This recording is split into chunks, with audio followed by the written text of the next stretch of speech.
12 million viewers. Hello, Ate Dang, Ate Kimelo, good morning. Kamusta po kayo dyan? Anong bago? Ano ba ang latest? Happy Friday! Those people, sinabi, there's something between, naku, mga malisyoso lang yan. Ano ba yan? Nagkita lang meron ng something. Ganun taman talaga dyan. Ano pa bang ano mo dyan? Lahat niya, di ba, ini-issuehan.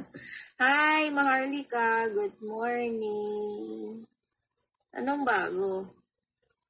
Ang busy ko.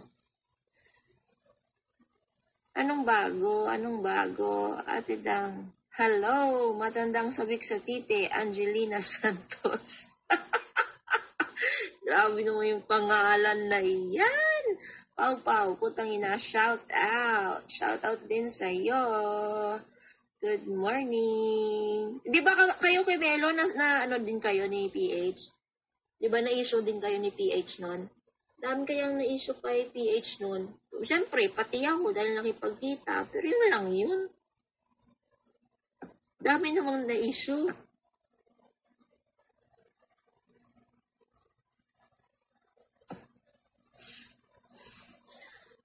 Mga baliw nga eh. Oo nga. Diba? Di ba dati, nag-issue din kayo nung mga bago-bago din. Ganon.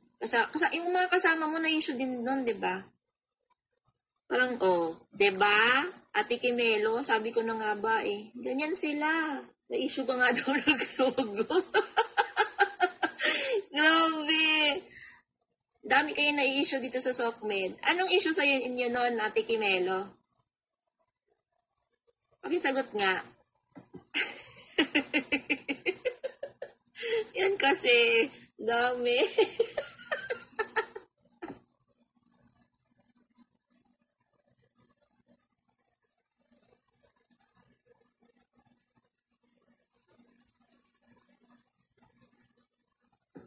Tama, Ate Kimelo. Iba't ibang lalaki pa. Ganyan talaga, sopaw para lang. Kaya nga, tsaka diba, ang malisyoso ng mga utak. Kasi na-remember ko, parang dami kaya si Okutsulin. Na-issue din sa kanya. Ikaw, na-issue din sa kanya, ate. Tapos, naku, next time magkukwento. Nasa train ako now. Kala ko pwede ko magkwento tungkol sa past nyo. Pogi kasi.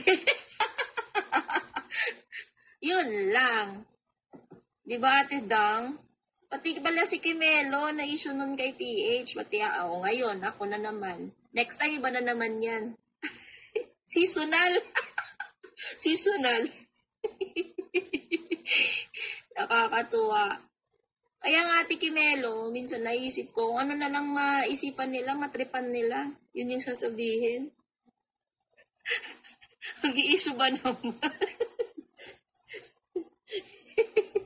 Yung sugod daw. Short time. Mga gawain siguro nila kaya.